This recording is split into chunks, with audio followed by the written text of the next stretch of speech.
Salut à tous et bienvenue dans cette nouvelle vidéo, j'espère que vous allez bien.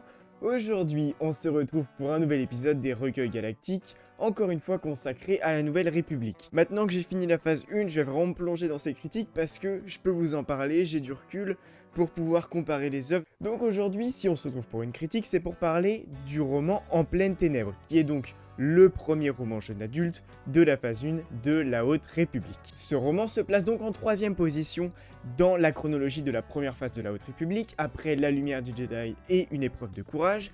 Il a été écrit par Claudia Gray, il compte 439 pages, est sorti aux États-Unis en février 2021, puis en avril 2021 en France. En pleine ténèbres met en avant Rez Silas, un padawan qui, plutôt que de vouloir partir à l'aventure à travers la galaxie, préfère passer ses journées dans la bibliothèque du temple de Coruscant. Cependant, il va être obligé de quitter son confort quotidien pour rejoindre son maître sur le flambeau stellaire, mais tout ne va pas se passer comme prévu. En effet, la grande catastrophe complique tous les voyages en hyperespace et le transport de Rez ainsi que de nombreux autres vaisseaux vont se retrouver bloqués en plein milieu de nulle part. Leur seul abri, une station spatiale abandonnée qui leur réserve de nombreux secrets pour le moins surprenants et inquiétants.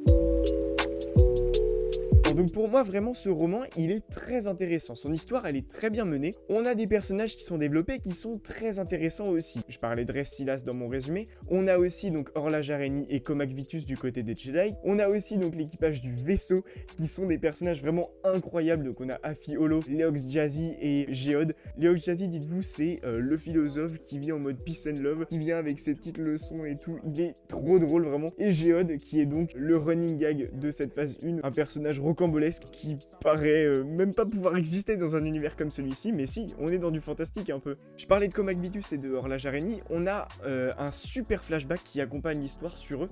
En fait, on a vraiment un parallèle entre la situation dans le roman, dans le présent du roman, et la situation donc dans le flashback. Orla Jareni, elle est aussi très intéressante parce que c'est une cheminante. Les motivations de l'ordre ne lui plaisent pas plus que ça, donc elle a décidé de quitter l'ordre et de rester un Jedi, mais qui bosse un peu pour son compte, on va dire. Si on avait été à l'époque de la Haute République, Ahsoka, elle aurait pu être qualifiée de cheminante. Donc voilà, des personnages très intéressants dans ce roman, une histoire qui est pleine de rebondissements et voilà, de révélations. Et donc la menace qui est le point fort de ce roman, moi je la trouve incroyable. En fait, ce qu'il faut vous dire, c'est que ce roman, il amène une menace secondaire.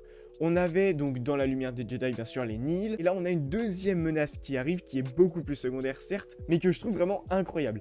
J'ai hésité longtemps en préparant cette vidéo à savoir si j'allais vous spoil un visuel ou le nom de cette menace, mais je me suis dit que vraiment je voulais vous garder la surprise totale parce que moi je m'étais spoil avant de lire ce roman, et c'est vrai que tout du long quand tu sais ce qu'il y a, tu l'attends. À propos de ça, le roman est parfois un petit peu creux. On a parfois des moments où on s'ennuie un petit peu, notamment sur la première moitié, mais c'est que je pense que Claudia Gray voulait vraiment développer ses personnages, prendre le temps de développer son histoire.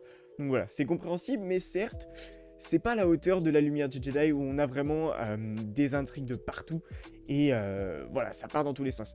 Là, ça reste une histoire beaucoup moins ambitieuse, mais qui n'en reste pas moins très sympa et intéressante. Et par contre, un autre truc qui m'a un petit peu déçu, mais qui était un peu nécessaire, c'est l'histoire d'Afi Holo autour de la guilde Bine. J'ai pas spécialement aimé cette partie de l'histoire, j'aurais aimé qu'on se concentre vraiment sur cette menace, ça me démange de vous dire son nom. En tout cas, je vous dis vraiment, ce roman, il est très important à lire si on veut comprendre les vagues 1 et 2.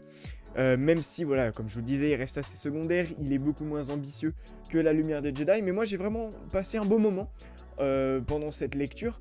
Donc voilà, je vous le conseille. Et pour vous dire aussi, en comparant les romans jeunes adultes, on a donc En pleine ténèbres, Hors de l'ombre, et le troisième c'est Horizon funèbre. Je trouve que c'est le meilleur, c'est celui qui est le moins secondaire, on va dire. On en reparlera bien évidemment dans d'autres critiques, mais voilà, c'était tout pour cette critique d'En pleine ténèbres, donc le premier roman jeune adulte de la phase 1 de la Haute République. Je vous dis à bientôt pour de nouvelles critiques sur cette Haute République. C'était Dinjarin pour les Archives Galactiques. Ainsi ai-je parlé.